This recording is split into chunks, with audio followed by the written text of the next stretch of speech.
सत्य सेतु है, सत्य अहम ब्रह्मास्मि घोष है, सत्य तत्त्वमसि श्वेत केतु है। अहम ब्रह्मास्मि और तत्त्वमसि जैसे महान औपनिषदिक सद्वाक्यों पर आधारित धार्मिक व्यवस्था को प्रगट जगत में चरितार्थ करने के लिए कार्य कर रहा है धर्म संस्थापक संघ। धर्म संस्थापक संघ का एक महत्वपूर्ण अंग है प्रेम धर्म सभा, जो कि संचालित करती है देवनगर को, जिसके प्रांगण में आज अभी हम सब बैठे हुए हैं और देवनगर का 8वां स्थापना दिवस मना रहे हैं।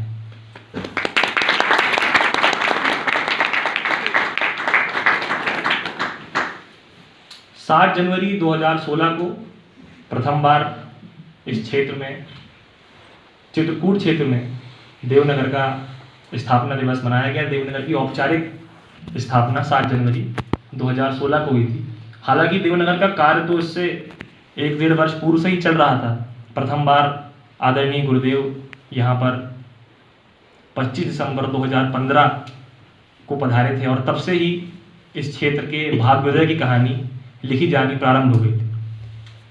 कई हजारों वर्ष पूर्व सनातन धर्म का एक अति महत्वपूर्ण धार्मिक और आध्यात्मिक केंद्र रहा ये चित्रकूट क्षेत्र वर्तमान में जिस दशा को प्राप्त है वो सब हमको वाकिफ ही है।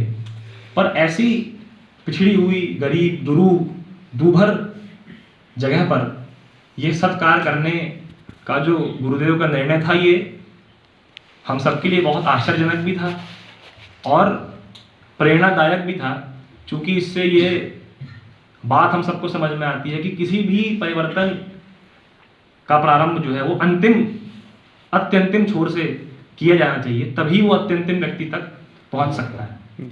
तो देवनगर अब 8 वर्ष की अपनी विकास यात्रा पूरी कर चुका है और प्राय सभी को ज्ञात ही है कि आदरणीय गुरुदेव के द्वारा 10 वर्षों का इसका जो कालावधि तय की गई थी इसके विकास के लिए 2015 से 25 तक, उसमें अब भी 2 सत्र शेष हैं। मगर इस स्थिति में देवनगर को देखते हुए ये कहना कोई अतिशयोक्ति नहीं होगी कि ये लगभग अपने गंतव्य तक पहुंच चुका है और संपूर्ण मानवता के लिए देवनगर का अपने गंतव्य तक पहुंच जाना, संपूर्ण मानवता का ही अपने गंतव्य तक पहुंच जाना है। तो ये हमारा सौभाग्य है कि हम देवनगर की वार्षिक रिपोर्ट इस सत्र की आप सबके सामने प्रस्तुत करने के लिए यहाँ उपस्थित हुए हैं। देवनगर में दरअसल एक सत्र में इतना काम होता है कि उसको एक छोटे उद्बोधन में प्रस्तुत करना गागर में सागर भरने की कोशिश के समान होगा। तो हम प्रयास करते हैं कि आप लोगों को इस सत्र में देवनगर में जो भी विकास विस्तार हुआ उससे परिचित करा दें।